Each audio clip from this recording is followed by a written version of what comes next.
In the stillness of a lonely mountain road, Quang lay broken and abandoned, until fate led Nin to his side. Her kindness saved his life, and in her care, a fragile affection began to bloom.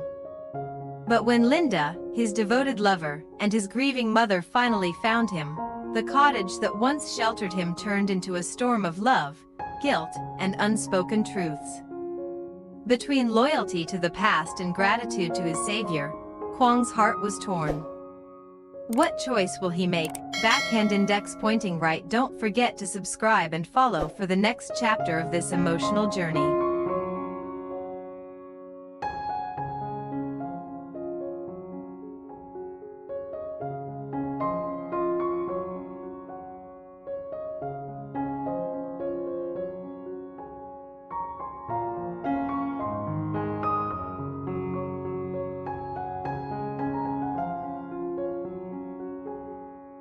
The night was eerily quiet, broken only by the whisper of the wind that carried the scent of wet earth after the rain.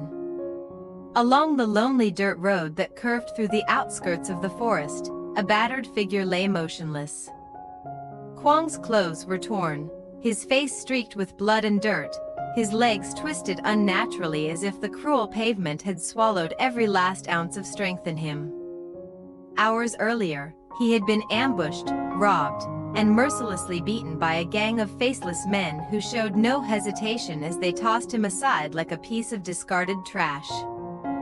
For a while, Quang drifted in and out of consciousness, half convinced that this was the end, that no one would find him in this desolate place. But fate had another plan, and Nin, a young woman with a basket of wild herbs slung over her shoulder, was making her way home after a long day in the forest. She was used to solitude, to the sound of her footsteps echoing on the empty road, to the stars her only companions. Yet that night, something felt different. Her lantern flickered as if urging her forward, and then, in its faint golden glow, she saw him. At first, she thought it was just a shadow, perhaps an animal that had strayed too close to the road. But as she stepped closer, her heart lurched. A man. Broken. Bleeding.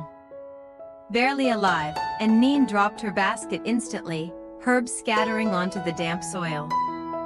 She knelt beside him, her fingers trembling as they hovered over his bruised face. "Sir? Can you hear me?" she whispered, her voice cracking with fear. Quang stirred faintly, his lips parting, but no sound came out. The raw helplessness in his eyes pierced through her like a blade. Without a second thought, she slipped her arms under him, testing the weight of his limp body. His skin was burning hot with fever, yet his frame was terrifyingly cold. The realization that he might not survive the night gripped her chest. Summoning every ounce of strength, and Nin heaved him onto her back. Her knees buckled, but she bit down on her lip, refusing to let him fall. Slowly, agonizingly, she carried him along the winding path to her cottage at the edge of the mountain. The journey seemed endless. Every few steps, Quang groaned softly, his head resting against her shoulder. She whispered to him, as though words alone could tether his fading consciousness, "Hold on. Just a little longer. You're not going to die here. Not tonight." When they finally reached her small, weather-beaten home, and Nin pushed open the wooden door with her shoulder and laid him gently on the bamboo bed. She lit a lamp, its warm glow spilling across the room, and quickly fetched a basin of water. Her hands worked tirelessly, cleaning his wounds, tearing strips of her own clothing to bandage his cuts, massaging his legs where the injuries were most severe. Each time Quang flinched, her heart clenched, but she did not stop. Hours slipped by, marked only by the sound of water dripping from her cloth into the basin and Quang's shallow breaths. Exhaustion burned her muscles, yet Nin refused to rest. As she gently wrapped his legs, she realized the damage was worse than she had feared.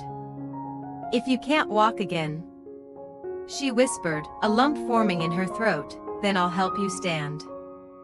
I promise." At last, she sat back, wiping the sweat from her brow.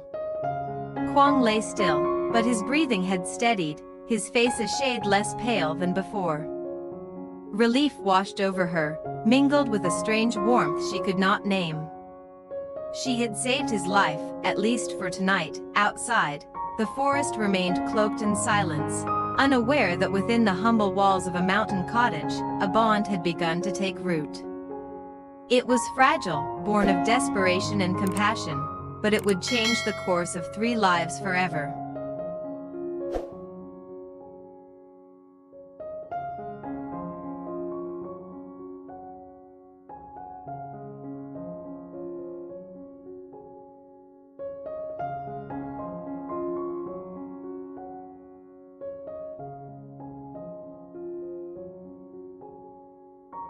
Days turned into nights, and nights bled into days inside the modest mountain cottage.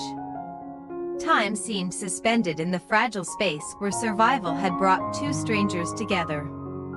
Quang's wounds slowly began to knit under Nin's tireless care, but his legs, those broken, aching limbs, remained the most stubborn to heal. Every morning, when sunlight spilled through the cracks in the bamboo walls, and Nin would rise before him, boil water, crush herbs into bitter poultices, and gently press them against his swollen flesh. And every morning, Quang would awaken to the sight of her bent over his bed, her brows knitted with quiet determination. At first, Quang said little.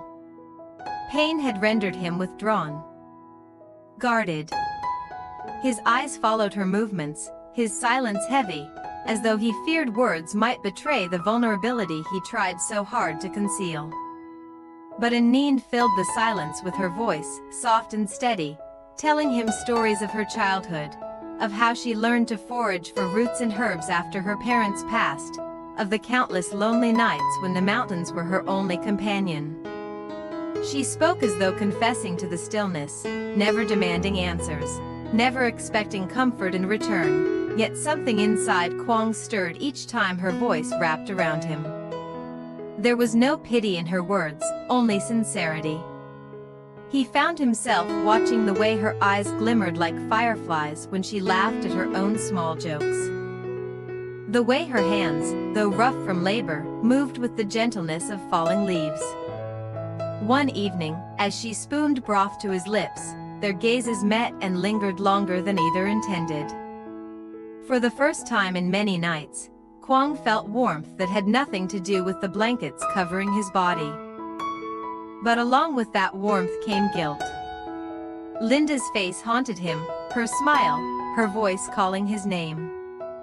He could almost imagine her still searching for him, heart torn with worry. The love they shared was deep and real, forged through years of trust. Yet here, in this secluded corner of the world, his heart betrayed him with flickers of emotion he could not control, and Nin, too, fought a silent war within herself. She knew Quang's heart belonged to another. Every time he murmured Linda's name in his sleep, she felt the sharp sting of truth. But as she cared for him day after day, her chest tightened with an affection that grew roots, unyielding, uncontrollable.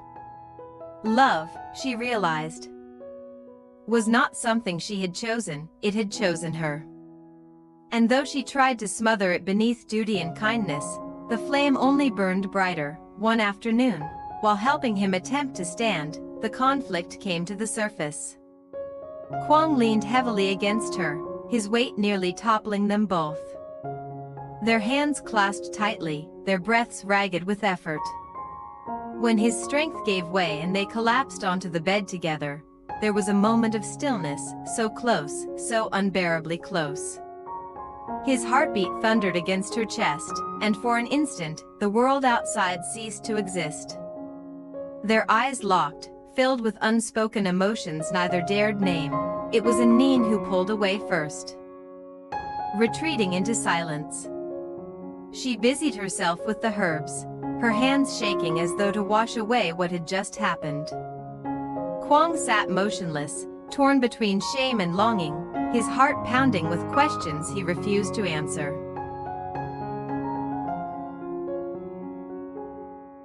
That night, the cottage was unusually quiet.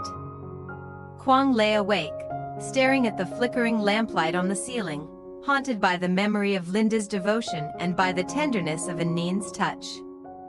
He felt caught between two worlds, one tethered to his past, the other pulling him toward a forbidden present. Outside, the mountains loomed vast and indifferent, as though keeping the secret of the storm brewing in his heart, and so, what began as an act of mercy had grown into something neither of them had anticipated, a dangerous, fragile affection, poised on the edge of betrayal.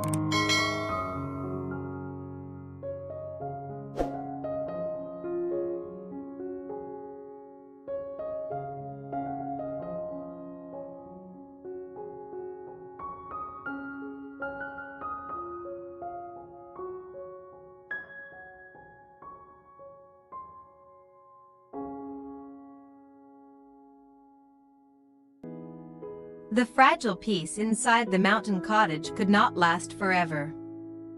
Fate, relentless as ever, was already moving its pieces into place. On a misty morning, when the peaks were still veiled in white clouds and the air was heavy with the scent of pine, Egan heard the distant crunch of footsteps on the gravel road outside her home. She froze, her hands hovering over the pot of broth simmering on the fire. Quang, seated on the edge of the bamboo bed, caught the change in her expression. His heart thudded, instinct whispering that someone, was coming. Moments later, the door creaked open, and two silhouettes filled the threshold. The lantern light spilled across familiar faces. Faces Quang had not seen since the night of his disappearance. His breath caught in his throat. "Quang." Linda's voice broke, trembling with disbelief. She rushed forward, her hands trembling as they cupped his bruised cheeks. Her eyes filled with tears that blurred her vision, yet even through her sobs she could not stop smiling. "I found you. I finally found you." Behind her stood his mother, her hair streaked with silver, her face etched with lines of grief and longing. For a long moment she said nothing, only stared at her son, as if afraid he would vanish again if she dared to blink. Then, with a sob that tore through the silence, she fell to her knees beside him, clutching his hand. "My child. My Quang. Forgive me. Please forgive me." Quang's chest tightened. He had imagined this reunion countless times during the lonely nights of his recovery, but now that it was here, reality felt far heavier than his fantasies.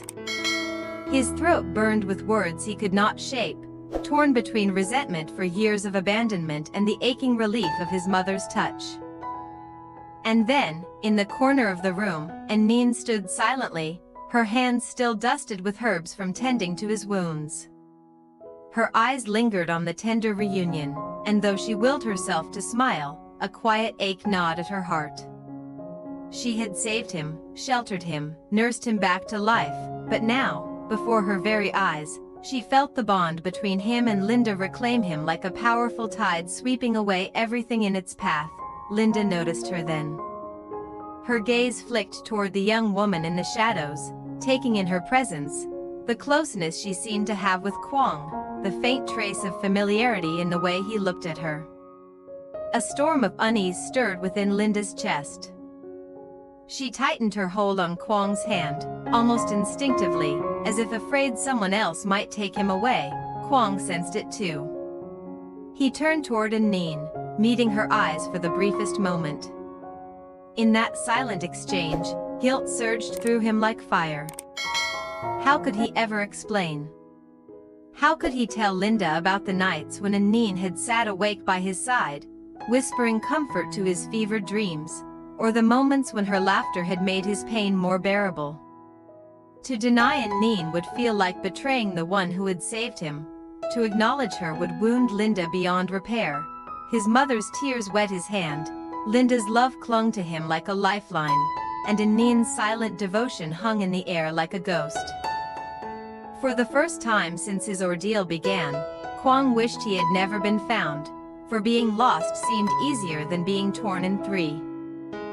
The cottage, once a sanctuary, now felt suffocating, each breath heavy with unsaid truths. Linda's tears fell onto his skin, and Neen's quiet sorrow tightened around his heart, and his mother's sobs reminded him of the fractured family that fate had cruelly scattered, and in that fragile, charged silence, Quang realized the truth. The battle that awaited him was not only against the shadows of his past, but against the storm within his own heart.